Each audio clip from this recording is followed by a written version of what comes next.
April 15, 1912, when the HMS Titanic hit that iceberg and began to sink, there were 2,223 people on board. But the Titanic was equipped with only 20 lifeboats, which had a capacity of holding 1,173 people. Yet, by the end of that fateful night, only 705 people survived.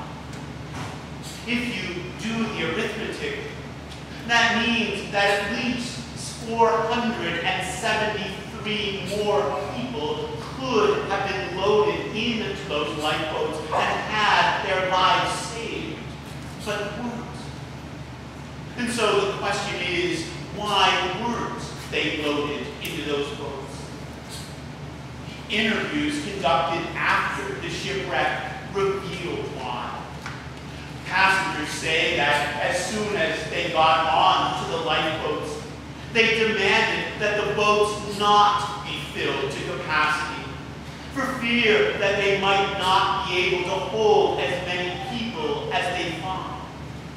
And so one lifeboat, for instance, that was designed and constructed to hold at least 40 people, was set sail with just 12 people in it. And when the Titanic finally went under, and as hundreds and hundreds of people screamed for help and flailed about in the icy waters of the Atlantic, those lifeboats hesitated to go back and rescue the people. In at least one boat, the wealthy men on board paid the crew members not to go back. They did that because they feared that there wasn't enough. That there wasn't enough room in the lifeboats for both them and those drowning people. They feared that there wasn't enough. That there wasn't enough room for both them and those drowning people, when in fact the reality was that they had the room and the resources to have saved hundreds and hundreds of those people. It turned out that only 2 of those lifeboats ever went back. But because they waited so long, they were only able to save 3 people from the water. There's not enough. There's not enough room in the lifeboats, because so many people believed that night. At least 473 people died who didn't have to die. There's not enough.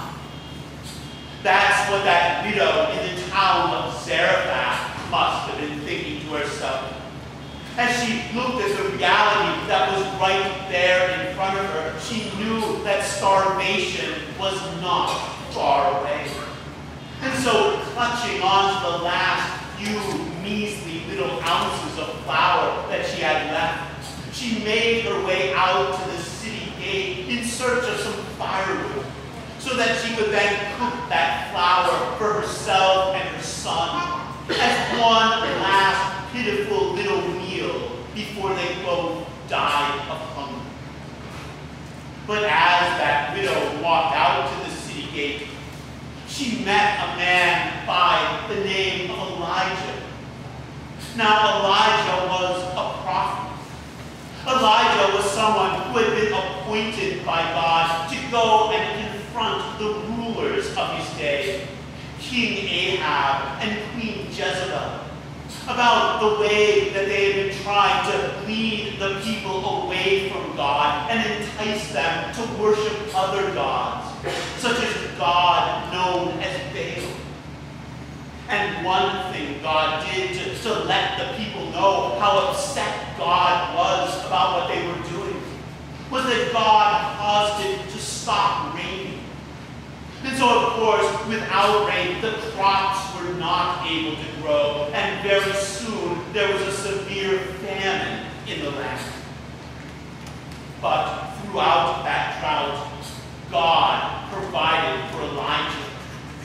At first, God told Elijah to go to a remote riverbed and to stay there. And each day, God commanded ravens to bring food for Elijah to eat. But after a while, God spoke to Elijah again. And this time told Elijah to leave that riverbed and to go out of his homeland, to leave the land of Israel and to travel to a town called Zarephath. Because there, God said, a widow would provide for him. And since that is what God told him to do, that is what Elijah did. But when Elijah, that man of God, that prophet of God, first met up with that widow at the city gate, what did he say to her? He didn't say, "Oh, I'm so sorry about the hardships that you're facing." He didn't say, "How can I help you?" No, the first words out of Elijah's mouth were a request, a demand. He said, "Hey, lady, go and get me something to drink." Now, on the surface, that might not seem like that big a request. But we need to remember that there was a drought taking place. There wasn't much water to be found at that time. And here was this man, this stranger, asking, demanding that she go and find him something to drink. And just as soon as that widow started off in search of some water for Elijah, Elijah called out with another request, another demand. He said, "Hey lady, while you're at it, could you also cook me up some food? I'm really hungry." But the widow turned to him and said, "Sir, I don't mean to be rude, but I just don't have any food to spare. The only food I have left in all the world are these few measly little ounces of flour. And right now I'm trying to make a fire so that I can cook it, and so that my son and I can eat one final time before we both starve to death." Well, how did Elijah respond to that? Did he say, I'm so sorry, I bothered you, I didn't know"? Did he say, "I had no idea things were so hard for you, I'll go and see if someone else is able to help you"? No, of all things, Elijah said to her, "Stop being afraid. If you and your son want to go off and have a last dinner and die, then go ahead and do that. But first, take the flour you have left, cook it up, and give it to me to eat. Because despite what you might think, there is enough.